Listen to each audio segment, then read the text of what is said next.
Friends, मैं doctor Nikita बहुत बहुत स्वागत करती हूँ आपका मेरे इस यूट्यूब चैनल में। दोस्तों, आज हम बात करेंगे हील पेन के बारे में। क्या होता है हील पेन, इसके क्या लक्षण होते हैं, क्या कारण होते हैं जिसके कारण आपको हील पेन की समस्या से सामना करना पड़ता है, और यदि आप हील पेन से सफ़र कर रहे हैं तो आपको क्या क्या जांचें करानी चाहिए उसका एग्जैक्ट कारण जानने के लिए। साथ ही साथ कौन सी होम्योपैथिक मेडिसिन है जो आपको हील पेन से पूरी तरह से छुटकारा दिलाने में बहुत अच्छी मददगार हो सकती है, और एक ऐसा कॉम्बिनेशन जो आपको हील पेन से इंस्टेंट रिलीफ देगा। आपकी चुटकियों में आपकी हील पेन जो है वो छूमंतर हो जाएगा। तो चलिए शुरू करते हैं। दोस्तों, जो हील पेन है उसके काफ़ी सारे कारण होते हैं। केवल एक कारण की वजह से हील पेन नहीं होता है। तो अगर आप उसको पूरी तरह से जड़ से ख़त्म करना चाहते हैं तो उसका आपको एक एग्जैक्ट कॉज मालूम होना चाहिए, क्योंकि एग्जैक्ट जब तक आपको कॉज मालूम नहीं होगा, आपका जो पेन है वो टेम्परेरी आपको रिलीफ दे सकता है। क्योंकि कुछ चीज़ें ऐसी होती है जिसमें आपको डाइट चेंज भी करना होता है। अगर आपको कारण पता चल जाएगा, उसके साथ आप अगर होम्योपैथिक मेडिसिन लेंगे और अगर अपने डाइट में चेंज करेंगे तो आपको बहुत ज़्यादा परमानेंट रिजल्ट मिलेंगे। तो सबसे पहले हम बात कर लेते हैं कि आखिर हील पेन जो हो रहा है आपको किस वजह से हो रहा है, किस कारण की वजह से आपको बार बार हील पेन हो सकता है। तो सबसे मेन कारण जो है हील पेन होने का वो है कैल्केनियल स्पर या हील स्पर। यानी कि इसमें क्या होता है, जो आपका एड़ी का निचला भाग जो होता है वहाँ पे थोड़ा सा बोन की ओवर ग्रोथ हो जाती है, आपकी हड्डी बढ़ जाती है, जिससे हम कहते हैं कि हड्डी बढ़ गई है। अगर ये इस तरह की कंडीशन आती है तो वो क्या होता है, आपका जो प्लांटर फेसिया होता है उसके ऊपर वो दबाव डालने लगती है और उसके अंदर सूजन आ जाती है। और जैसे ही आप मॉर्निंग में पैर रखते हैं, मॉर्निंग में ये जो सूजन होती है वो बहुत ज़्यादा बढ़ जाती है। इसलिए जब आप मॉर्निंग में पैर रखते हैं नीचे ज़मीन पर तो आपको ऐसा लगता है जैसे आपने कील पे पैर रख दिया या पत्थर पे पैर रख दिया, इतना भयानक दर्द होता है। तो जो मेन कारण है वो है हड्डी बढ़ना। इसके अलावा प्लांटर फेसियाटिस जिसकी मैं अभी बात कर रही थी, वो कैल्केनियल स्पर के कारण भी हो सकता है। दूसरा क्या होता है, कई बार प्लांटर फेशिया के अंदर सूजन आ जाती है किसी भी वजह से, एज बढ़ने के साथ साथ भी आ सकती है, या फिर आपका बहुत ज़्यादा स्टैंडिंग का काम रहता है, या आप हार्ड सरफेस पे अगर काम करते हैं, हार्ड सरफेस पे ज़्यादा खड़े रहते हैं, ज़्यादा समय तक खड़े रहते हैं, ज़्यादा जोर दे के खड़े रहते हैं, तो ये कंडीशन देखने को मिल सकती है। इसके अलावा अगर आपका शू का जो साइज़ है वो सही नहीं है, आपके शूज़ प्रॉपर फिटिंग के नहीं है, नॉर्मल जो शूज़ होते हैं जो अच्छी क्वालिटी के होते हैं वो आपके पैर को ना तो केवल शू बाइट से बचाते हैं, बल्कि अगर आपको कोई प्रॉब्लम है ऑस्टियोआर्थराइटिस की या और किसी भी तरह की प्रॉब्लम है, तो उसका जो सोल आता है अगर अच्छा होता है तो आपको वो जो प्रॉब्लम है वो उसकी ग्रोथ जो है वो रुक जाती है। स्पेशली जो कैल्केनियल स्पर या हील पेन जो होता है वो शू की प्रॉब्लम से भी हो सकता है। तो अपना आप शू ज़रूर चेक करें कि कहीं उसमें तो कोई प्रॉब्लम नहीं। इसके अलावा दोस्तों और भी बहुत सारे कारण हैं, जैसे रूमेटॉइड अर्थराइटिस की कंडीशन में हम देखते हैं कि हील पेन बहुत ज़्यादा देखने को मिलता है। अगर आप इससे सफ़र कर रहे हैं तो आपको हील पेन हो सकता है। आप ज़रूर अपनी जांच कराइए कि कहीं आप इस प्रॉब्लम से तो सफ़र नहीं कर रहे हैं। इसके अलावा जो गाउट होता है उसमें भी मल्टीपल टाइम्स देखा गया है। हालांकि गाउट में जो ग्रेट टो है उसके अंदर सूजन आ जाती है और उसके अंदर पेन होता है, उसके बाद स्मॉल जॉइंट्स में पेन हो जाता है। लेकिन काफ़ी सारे पेशेंट्स ऐसे होते हैं जिसमें गाउट की समस्या के कारण भी हील पेन देखने को मिलता है। और अगर दूसरे कारणों की बात करें दोस्तों, तो हील पेन का और एक प्रमुख कारण है कोलेस्ट्रॉल बढ़ना। जी हाँ दोस्तों, अगर आपको कोलेस्ट्रॉल बढ़ा हुआ है, आपको और कोई प्रॉब्लम नहीं आ रही है, आपके पैरों में दर्द बना हुआ है, आपको हील पेन हो रहा है, तो आप एक बार अपना कोलेस्ट्रॉल भी ज़रूर चेक कराइए कि कहीं आपका कोलेस्ट्रॉल तो नहीं बढ़ा हुआ है, इस वजह से तो आपको हील पेन नहीं हो रहा है। क्योंकि कोलेस्ट्रॉल की जो कंडीशन होती है उसके अंदर भी ब्लैक पेन के साथ साथ कभी कभी हील पेन देखने को मिल जाता है। कई बार कोई कारण नहीं होता है, कोई पैथोलॉजी नहीं होती है, और सिंपल स्ट्रेच और स्ट्रेन के कारण भी आपको हील पेन की समस्या से सफ़र करना पड़ सकता है। क्योंकि जो स्ट्रेच और स्ट्रेन होता है उसमें सिंपल एंकल पेन के साथ साथ कई बार पेन हील में भी रेडिएट होता है, और आपको लगता है कि कहीं हमें कोई बड़ी समस्या तो नहीं हो गई।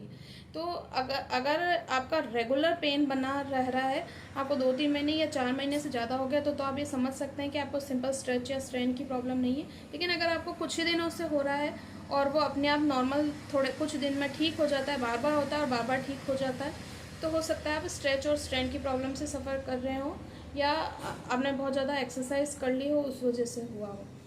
दोस्तों, अगर आप हील पेन की समस्या से सफ़र कर रहे हैं तो आपको क्या क्या टेस्ट करवाने चाहिए ये जानने के लिए कि आपको कहीं कोई प्रॉब्लम तो नहीं है, कोई बड़ी प्रॉब्लम तो नहीं है।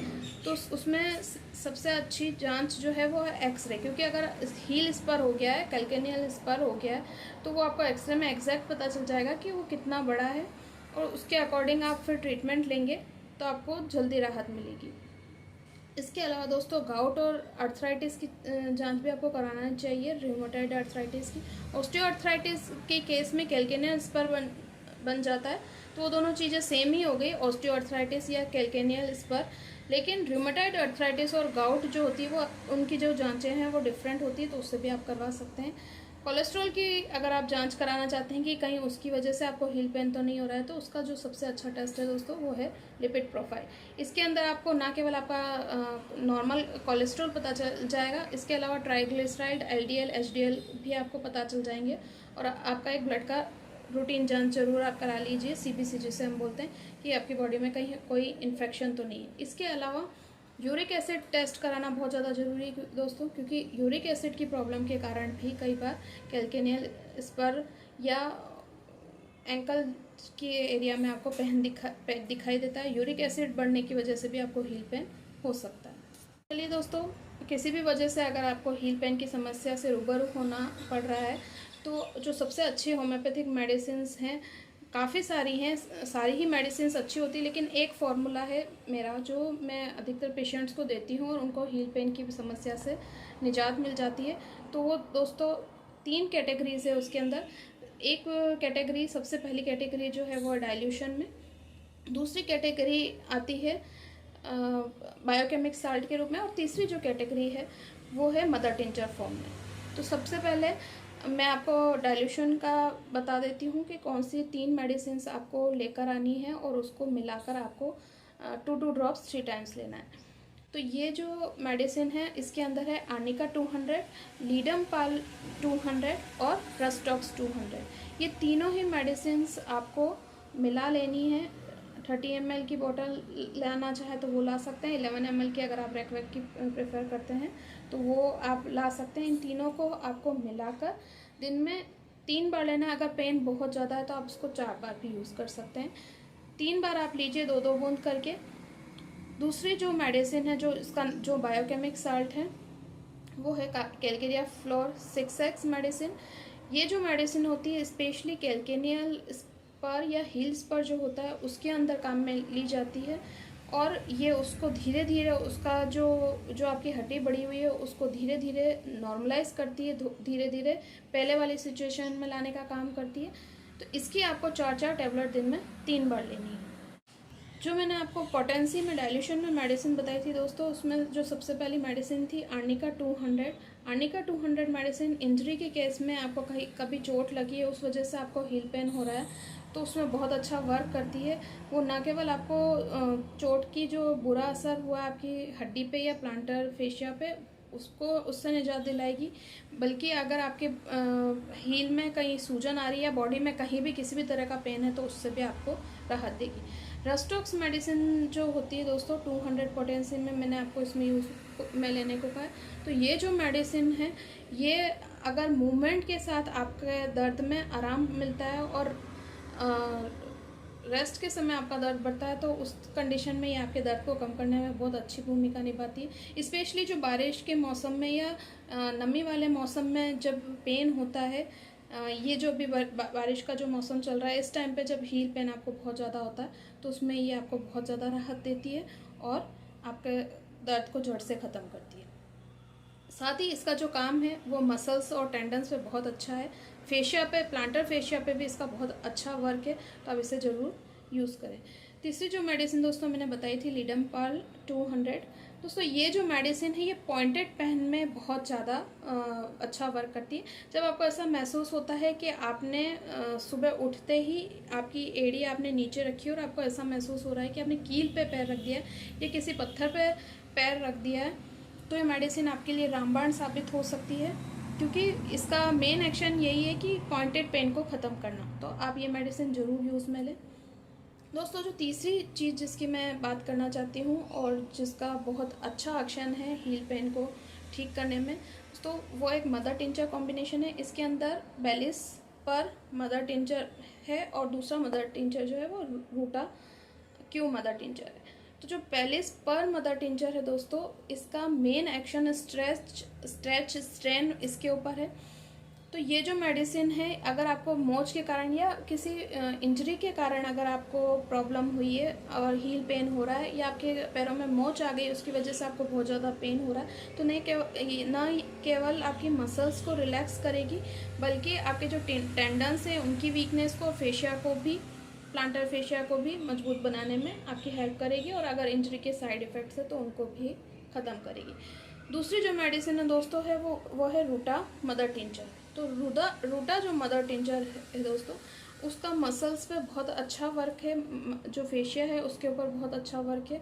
जब आपको ऐसे चोट लग गई हो जैसा दर्द होता है और आपकी जो मसल्स है वो स्पाज्म में जा रही है, वो पूरी तरह से उसका जो रिलैक्सेशन और कॉन्स्ट्रिक्शन है वो प्रॉपर नहीं हो रहा है, जब आपको बहुत ज़्यादा मसल्स के अंदर सूजन सी महसूस हो रही है, तो उस समय रूटा मदर टिंचर बहुत अच्छा वर्क करती है। आपको क्या करना है, इन दोनों मदर टिंचर को आपको मिक्स कर लेना है अच्छे से और फिर आपको 20 बूंद दिन में 3 बार लेना है। आधा कप पानी में लेना है, इसे आप डायरेक्ट ना लें दोस्तों। और ये तीनों जो मेडिसिन है, ये तीनों जो मैंने आपको कैटेगरीज में जो मेडिसिन बताई है, इसको आप साथ में ले सकते हैं अपने सिम्टम्स के अकॉर्डिंग। अगर आपको सेम सिम्टम्स देखने को मिल रहे हैं तो आप किसी वन मेडिसिन से भी अपनी प्रॉब्लम ठीक कर सकते हैं, लेकिन अगर आपको लग रहा है कि सारे ही सिम्टम्स या सारी ही प्रॉब्लम्स आपको हो रही है तो आप सारी मेडिसिन को कॉम्बिनेशन के रूप में ले सकते हैं। ये वीडियो आपको कैसा लगा मुझे ज़रूर बताएं। मेरे वीडियो को लाइक कीजिए, शेयर कीजिए, ज़्यादा से ज़्यादा अपने दोस्तों में, फैमिली मेम्बर्स में जिनको इस तरह की कोई प्रॉब्लम है, कमेंट करके अपनी वैल्यूएबल राय देना ना भूलिए। साथ ही साथ मेरे चैनल को सब्सक्राइब कीजिए तथा बेल आइकन पर क्लिक कीजिए ताकि आगे आने वाले मेरे वीडियोज़ के नोटिफिकेशंस आपको मिलते रहे। Thank you for watching.